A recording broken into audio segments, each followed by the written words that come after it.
Year 8, we've got to the point where we can work out the circumference and the area of a circle. So what I would like to do first is to just have a quick word with you about accuracy. Okay, so I want you to have a think about this circle here. I could ask you to work out what the radius is. Well, I've given you the diameter is 10 centimetres, so the radius would be 5 centimetres. Or I could ask you to work out the circumference, to the distance all the way around the outside. Or I could work out the area, which is the space inside the circle. Okay, so let's do the circumference and the area and think about how I could give the answers as well. So the two formula that you need to know is that the circumference of a circle is pi times the diameter, and the area of a circle is pi times the radius squared. If I write it as a formula like this, it's just writing it in shorthand, and we know that in algebra whenever we've got anything missed out it will always be a multiplication, so we know we're multiplying these. Okay, so just a quick word about pi. You know that you've been using pi to be 3.142, that sort of amount. You can round off, if you wanted a really rough estimate for an answer, you can just have pi as being 3.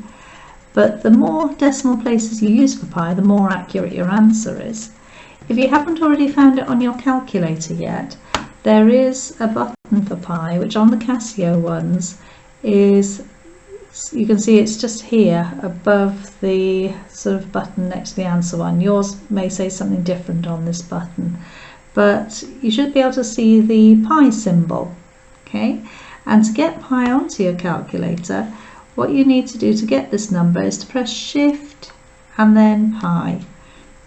Okay, and you can see on my screen it's written like a pi, but if I press equals, you can see I've got 3.141592654 here. That's only the beginning of pi, it goes on forever, that's just what can fit on the screen, but it'll give you a more accurate answer if you use that rather than 3.142. But whatever a question asks you for, that's what you use. But given a choice, that button on your calculator will be more accurate. Okay, so I'm going to work out the circumference first, and I'm going to say it's pi times the diameter, which is 10. Since I'm putting numbers in, I need to put my times sign in. Now the first thing I could do though is I could write this as algebra with the 10 first and then the pi with the multiplication time missed out. And sometimes they ask you to leave pi in your answer. That's what they're looking for. You wouldn't need to do anything more than that. And if you were doing this on a non-calculator paper, that would often be how they'll ask you to leave the answer. If you're going to do calculations with it afterwards, that's quite a nice way to sort of leave your answer. It makes life easier quite a lot of the time. Okay, but if they want you to do it and round it off to a certain number of decimal places, then if I do this with 10 times pi, I'm going to use the button on the calculator. You can see my answer that I'm getting is 31.4159 and so on. If you write down enough of the decimal places so it's clear that you've done the calculation correctly, and then round off to whatever you're asked to or to a sensible amount. Okay, this is in centimetres. So if I do one decimal place, that'll tell me how many millimetres. So that's a sensible amount to do. So if I round that to one decimal place, or in this case 3 significant figures, it's the same thing on this one, you have got a sensible answer. Okay, so let's just do the area. The first thing you need to remember for the area is it's the radius that you're squaring, so you need to know the radius. So if the diameter is 10, the radius will be 5. So we're going to do pi times 5 squared. So 5 squared I can do without the calculator. I know that's 25. So again, I could write it as 25 pi. Perfectly good way of leaving the answer if they haven't asked for a certain number of decimal places. It's much more accurate because we haven't had to round anything. Okay, so that is leaving pi in the answer. If I'm going to do it and then round it to a number of decimal places, I'm going to do 25 times pi,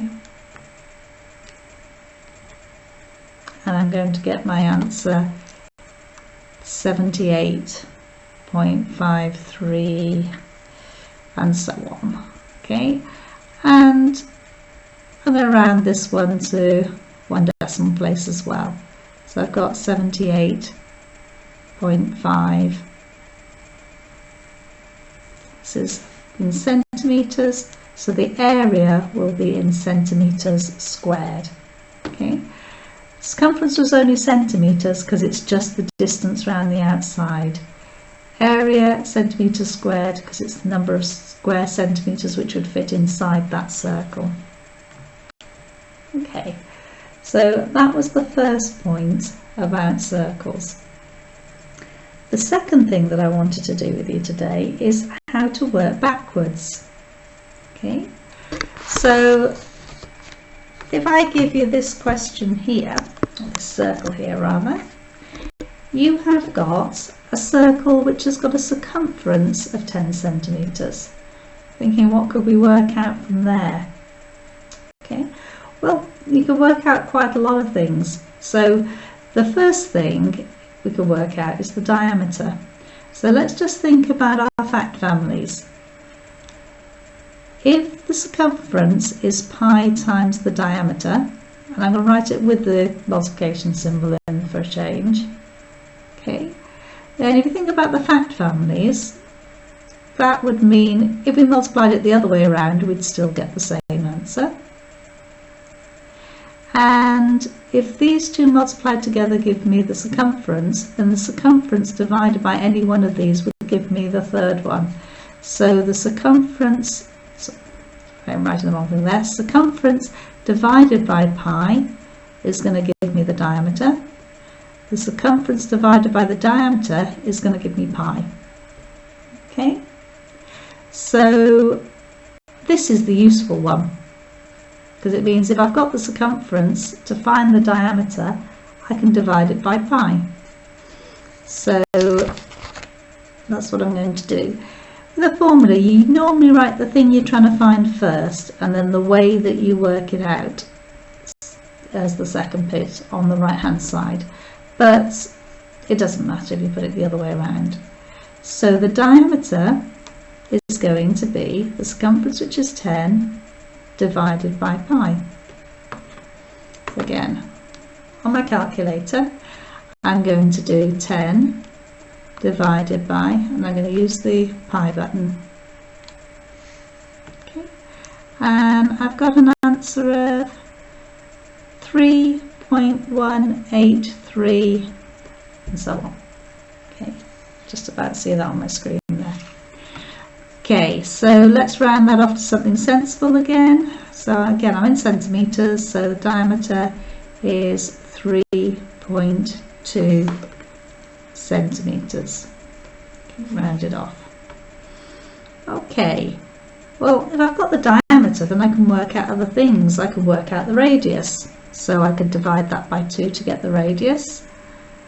If I've got the radius, then I can work out the area. I can put it into the formula for sort of pi r squared for the area.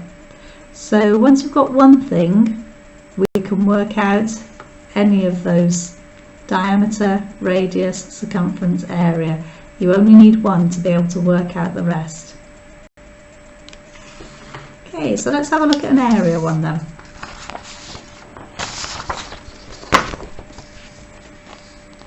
Let's say that I give you that the area is 50. Okay, so again, if we start with